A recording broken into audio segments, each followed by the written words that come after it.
Sinabi ni Mark, dadalhin na nga ngayon sa National Bilibid Prison sa Muntinlupa City ang dating aktor at congressman na si Dennis Roldan matapos matulang guilty sa kasong kidnapping. May ulat on the spot si Mariz Zumali. Mariz? Yes, pagkatapos nga na maglabas ng hatol ang korte, itong Pasig, Regional Trial Court Branch 167, sa sala ni Honorable Rolando Mislang ng guilty verdict laban kay Dennis Roldan o Mitchell Gumabaw sa tunay na buhay at pati na rin kay Rowena San Andres at Adrian Domingo ay agad nang silang dinala sa Bilibid Prisons or sa NBP. At kanina ay nagkaroon pa tayo ng pagkakataon na makausap itong si Dennis Roldan at sinabi nga ng kanyang abogado, si Attorney Orlando Salatandre, ay iaapila nila ang desisyon sa Court of Appeals dahil marami raw vital issues na hindi naman daw nabanggit sa desisyon. At kabilang na rito yung pag-identify nga ng mismong kidnap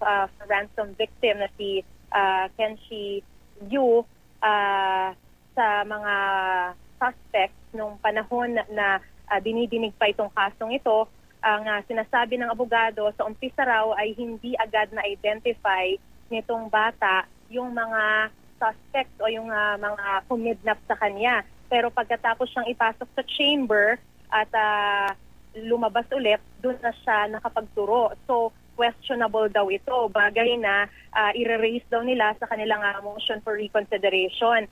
Pero Pia, maluwag naman na tinanggap nitong si Dennis Roldan naging hatol ng korte, bagamat sinasabi niya na hindi talaga siya masaya dahil negatibo nga ang naging desisyon ng korte sa kanila ay at sinasabi niya na maraming mga surprises at isa na nga rito yung napakabilis daw na pagdedesisyon ng korte dahil kung matatandaan mo Pia, na-raffle ito na several times at napunta na nga sa huli kay Judge Mislang itong case ay sa loob lamang daw ng isang buwan ay natapos kaagad niyang basahin yung bulto-bultong mga dokumento na parang ang tingin daw nila ay nag-rely lamang sa mga transcript. Hindi daw nakita ng judge yung demeanor, hindi niya napanood yung kaso na habang umuusad dito sa loob ng 9 na taon.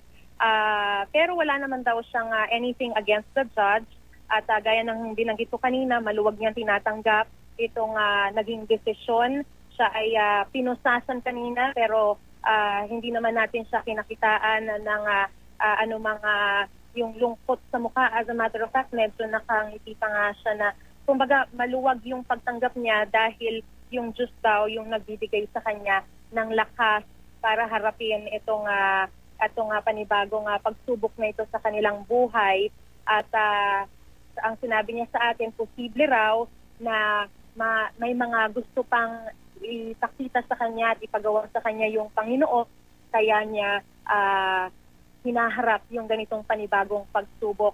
Pero umpisa pa lamang daw ito ng kaso dahil aapila pa raw sila at marami pa raw silang i-release kapag naiapila na nila yung kasong ito.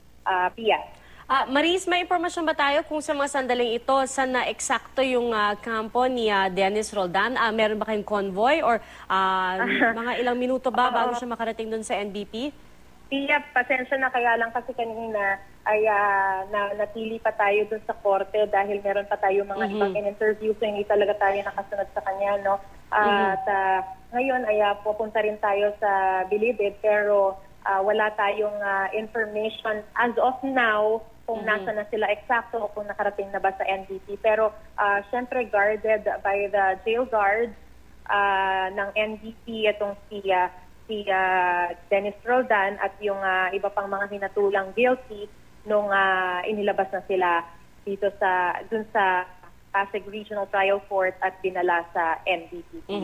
Well, actually, Mariz, kanina nabanggit mo rin na balak nilang maghain ng motion for reconsideration. Pero ano ba yung pinakamaaga na pwede silang maghain ng MR? Oo, ang sinabi lang sa atin ng abogado as soon as possible, the soonest possible time na maaaring ihain na yung kanilang motion for reconsideration ay gagawin nila yan dahil ang kliyente nga na si Dennis Roldan ay ikukulong. So, syempre, lahat ng ng mga dokumento na kailangan nilang makalap ay gagawin nila as soon as possible at ito ay i-release nila or ihahain nila sa Court of Appeals at as soon as possible time, Pia. Maraming salamat, Marie Zumali.